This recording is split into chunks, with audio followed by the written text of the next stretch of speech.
누가복음 2장 21절부터 24절까지의 말씀을 우리 한 목소리로 읽도록 하겠습니다. 같이 21절부터 24절까지 읽겠습니다. 시작. 할례할 8일이 되매 그 이름을 예수라 하니 곧 잉태하기 전에 천사가 일컬은 말하라. 모세의 법대로 정결 예식의 날이 참에 아기를 데리고 예루살렘에 올라가니 이는 주의 율법에 쓴 바 첫 해에 처음 난 난자마다 주의 거룩한 자라 하리라 한 대로 아기를 주께 드리고 또 주의 율법에 말씀하신 대로 산비둘기 한 쌍이나 혹은 어린 빗비둘기 둘로 제사하려 함이더라. 아멘. 오늘은 자녀를 어떻게 키워야 하는가에 대해서 생각해 보는 시간이 되었으면 좋겠습니다. 오늘 본문은 예수님의 출생부터 2달 이내에 있었던 일이기 때문에 이 짧은 기간을 통해서 요셉과 마리아의 자녀 교육이 어떻다라고 구체적으로 말하기는 어렵지만 그들이 예수께 치러준 유대의식을 통해서 어렵사리 그들의 교육적 마인드를 엿볼 수 있는 것 같습니다. 오늘 본문에는 세 개의 유대인 의식이 나타나고 있습니다. 첫째는 할례 의식이고, 둘째는 장자의 대속을 위한 속전 지불이며, 마지막으로는 산모의 정결 예식이 나타나고 있습니다. 예수님의 부모는 이 세 가지를 다 지킴으로써 그들이 하나님의 율법에 순종하는 자들인 것을 알 수 있습니다. 물론 율법 준수를 다 했다고 해서 그들의 마음을 온전히 엿볼 수 있는 것은 아니지만 천사의 수태고지를 들은 요셉과 마리아는 아이를 하나님의 뜻대로 키우고자 하는 생각이 분명 있었을 것이라 생각합니다. 제가 생각할 때 어쩌면 예수님은 이 땅에 왕세자 교육을 받으러 온 것이 아닌가 하는 생각이 듭니다. 왕세자 교육을 잘 받으면 탁월한 군주가 될 수 있는 길이 열리지 않습니까? 물론 예수님은 이 땅에 오시지 않았어도 이미 탁월한 군주심에 틀림없습니다. 하지만 주님은 인류의 대업인 구원사역을 이루시기 위해서 오셨고 그 대업을 이루기까지 험난한 과정이 있었으며 이 모든 결과는 만왕의 왕으로서 등극하기에 전혀 소홀함과 손색이 없는 것이었다는 거죠. 그러기에 우리 주님은 이 땅에서 왕세자 교육을 받은 것이나 다름없다고 생각합니다. 혹시 조선시대의 왕세자 교육에 대해서 들어보신 적이 있으십니까? 저도 많이는 모르지만 부분적으로 알게 되었습니다. 우선 왕비가 임신하면 임신의 순간부터 출산할 때까지 태교의 기간이 있게 됩니다.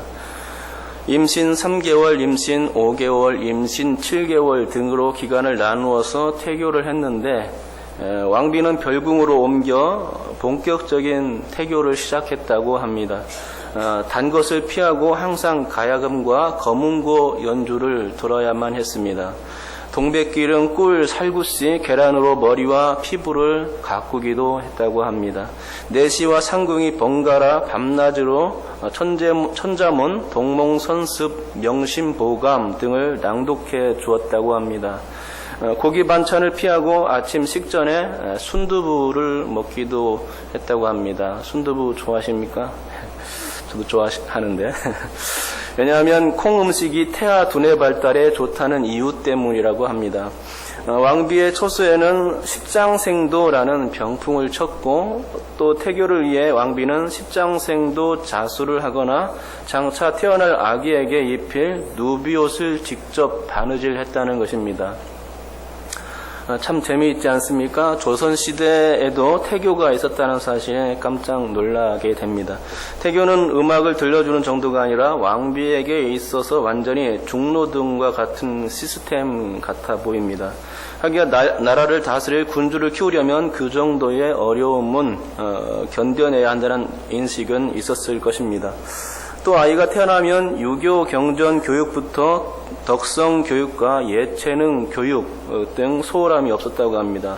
세자에 책봉되지 않은 원자들은 원자 교육을 책임지는 보양청에 들어가서 천자문과 수학 등을 배웠고, 왕세자로 책봉되고 11살이 넘으면 매월 두세 차례 자신을 가르치는 수십 명의 신하 앞에서 배운 바를 전부 외우는 평가를 받기도 했다고 합니다.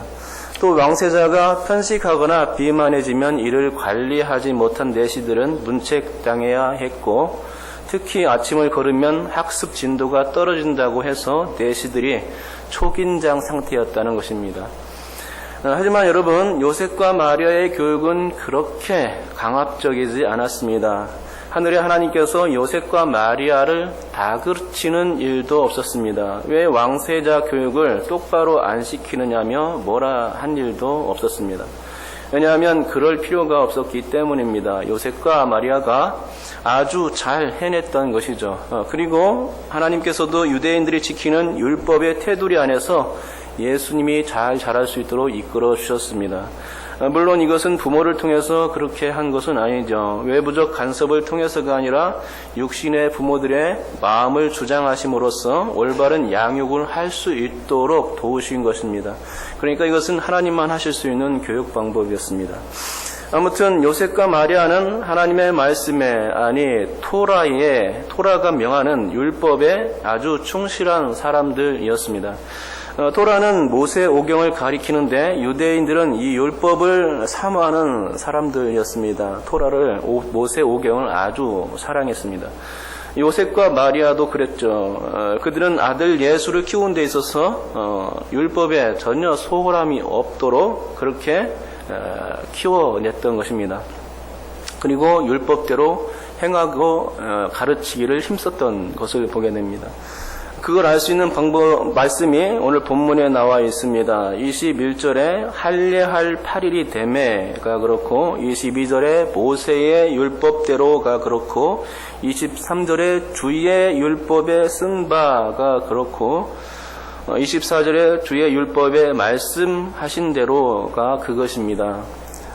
율법대로 했다는 얘기입니다.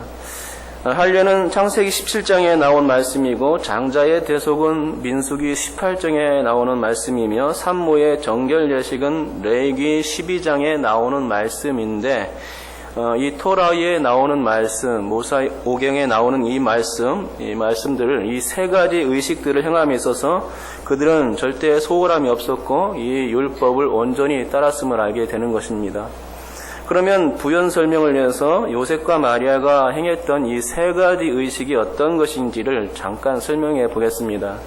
첫 번째, 할례 의식입니다. 할례는 아브라함 나이 99세 때에 하나님께서 모세에게 명령하셨던 것입니다. 이 의식은 남자들에게만 행해졌는데 언약 백성의 증표로 삼았던 의식이었습니다. 하지만 할례는 언약 백성이 되는 정결 예식이기 때문에 죄 없는 예수님에게는 적용할 필요가 없는 그 불필요한 그런 의식이었습니다. 예수님은 언약 백성을 구원하는 입장이지 언약 백성은 아닌 것입니다. 그러기에 예수님은 할례를 받을 필요가 없었지만 친히 할례를 받으셨죠. 그 이유는 율법 아래에 있는 사람들을 구원하시기 위해서였습니다. 주석학자인 플루머에 의하면 예수의 할례가 율법 아래에 있는 사람들을 구원하시고자 한 하나님의 뜻에 순종한 첫 단계였으며 속죄를 위한 첫 피 흘림이었다라고 말한 것을 보게 됩니다. 유대인들은 할례 때 이름을 지어주는데 예수님도 구원이라는 뜻의 그 예수라는 이름을 지어줬죠. 근데 이 할례일에 이런 이름을 지어줌으로써 이는 율법 아래에 있는 죄인들을 구원하시겠다 하는 하나님의 뜻과 결부될 수 있을 것 같습니다. 둘째는 장자의 대속인데 장자들을 대해서는 출생 후 한 달이 되면 하나님께 바치는 의식을 행해야만 했습니다. 그것은 되산다라는 의미의 대속 의식이었습니다. 첫 해에 처음 난 남자마다 주의 거룩한 자라 하는 그 출애굽기와 민수기의 말씀을 토대로 해서 태어난 지 한 달 이후에 속전을 내야 했던 것입니다.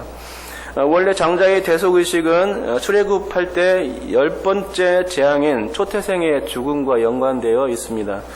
이스라엘 백성들은 문설주와 임방에 어린 양의 피를 발랐기에 장자들이 죽지 않았는데, 그때 하나님은 사람이나 짐승은 막론하고 태에서 처음 난 모든 것은 다 거룩히 구별하여 내게 돌리라 라고 출애굽기 13장 2절을 통해서 말씀하신 적이 있죠.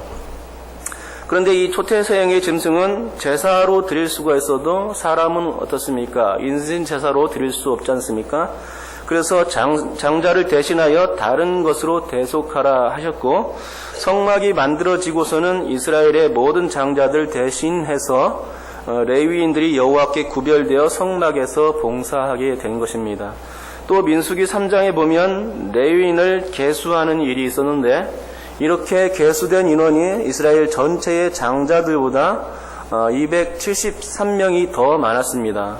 그래서 하나님은 그 대속받지 못한 273명에 대해서 한 사람의 5세겔씩 속전으로 받게 했던 것입니다. 그런데 이런 일 후에 5세겔의 5세겔의 속전은 모든 장자에게 이제 적용되었고, 이를 통해서 장자들은 하나님께 봉헌된 자임을 상징적으로 나타내게 된 것입니다. 그래서 예수께서도 장자임으로 장자 대속 의식을 치러야 했던 것이고, 하나님께 봉헌되어진 것입니다. 23절에 아기를 죽게 드리고가 바로 장자를 위한 대속 의식이었던 것입니다. 요셉과 마리아는 아들 예수를 하나님께 드린 것입니다. 셋째는 산모의 그 정결 예식입니다. 아들을 낳으면 출산 후 40일, 딸을 낳으면 출산 후 80일 동안 산모는 의식적으로 부정한 상태였습니다. 예수님은 아들이었으니까 마리아는 당연히 40일 동안 부정한 상태로 있어야 했겠죠. 정확히는 아들을 낳은 후 7일 동안 부정했고 33일 동안은 집안에 머물러 있어야 했습니다. 합해서 40일이고 또 이 기간이 다 채워지면 그때서야 장자를 대속할 수 있었던 것입니다. 레위기 12장에는 정결예법이 나오는데 22절 말씀 정결예식의 날이 참회가 바로 이제 그것이죠. 산모의 정결예식입니다. 그러니까 예수님의 대속의식은 마리아의 그 산모 정결예식이 다 끝난 40일 이후에나 할 수 있었고 예루살렘의 성전에서였습니다. 대속의식은 번제물로 양, 속죄제로 비둘기가 필요했습니다. 하지만 요셉과 마리아는 가난했기 때문에 그걸 드릴 수가 없었죠. 대신에 산비둘기 둘이나 혹은 어린 집비둘기 둘로 제사 드릴 수밖에 없었다고 본문에 나와 있습니다. 5세겔의 속전을 드렸는지는 정확히 나오지는 않지만 비둘기 제사를 드림으로써 예수님은 초태생으로 하나님께 드려진 것입니다. 그렇습니다. 율법을 지키는 일을 귀하게 여기는 이 두 사람, 요셉과 마리아는 아들 예수가 율법에 흠이 없기를 바랐을 것입니다. 그래서 율법대로 한 것이죠. 예수께서도 사람으로 오셔서 율법 아래에 놓여져야 했기에 인간이 져야 하는 그 율법의 의무를 다 감당하며 자랄 수 있었습니다. 율법을 다 감당하신 예수님은 율법에 전혀 흠이 없었던 것입니다. 비록 어렸을 때지만 율법에 흠이 있었다면 예수님은 유대인들에게 아마도 책 잡혔을 것입니다. 하지만 요셉과 마리아가 예수님을 율법 아래로 인도함으로써 책 잡힐 일이 없었고 결국 예수님은 율법을 완성한 분으로서 설 수가 있게 되었던 것입니다. 그러니까 육신의 부모인 그들이 참 잘 해주었던 것입니다. 그들이 비록 가난해서 비싼 양을 드리지는 못했다 할지라도 그들이 치른 할례, 산모 정결 예식 후 또 장자 대속 의식까지 명실공히 이것들은 왕세자 교육이었던 것이죠. 여러분, 그러면 우리의 자녀들은 어떻게 키워야 하겠습니까? 우리의 자녀들을 다 저 하늘나라의 왕자와 공주처럼 키워내야 하지 않겠습니까? 우리는 태어나서 이 땅에 많이 산다고 해야 고작 100년을 살지 못하는 게 우리의 인생입니다. 하지만 저 하늘나라에 가면 우리는 아주 영원히 살게 됩니다. 그렇다면 세상의 왕자, 세상의 공주 교육을 시키기 위해서 그렇게 애쓰는 이유가 무엇입니까? 짧은 세상을 위해서도 그렇게 많이 투자하고 세상의 왕세자 교육을 시킨다면 우리는 저 영원한 나라를 위해서 더 많은 투자를 해야 하는 것이 아니겠습니까? 그게 마땅할 겁니다. 예수님을 율법 아래 키운 요셉과 마리아처럼 우리의 자녀들을 저 하늘나라의 왕자와 공주로 키워내야 한다는 것이죠. 그러려면 자녀들에게 지금부터라도 말씀 교육을 제대로 시킬 수 있기를 축복합니다. 말씀 아래에 그들을 복종시키는 훈련을 시킬 수 있어야만 하는 것입니다. 그것이 바로 우리 그리스도인들이 해야 될 왕세자 교육이죠. 그렇게 되기를 주님의 이름으로 축복합니다. 말씀 아래에 그들을 복종시키는 훈련을 어릴 때부터 시킬 수 있어야 하는 것입니다. 그것이 영혼을 준비하는 것이고 자녀들에게는 최고의 선물이 되어지는 것입니다. 요셉과 마리아처럼 말씀으로 키워내는 지혜로운 부모, 지혜로운 할머니, 할아버지가 될 수 있기를 주님의 이름으로 축복합니다.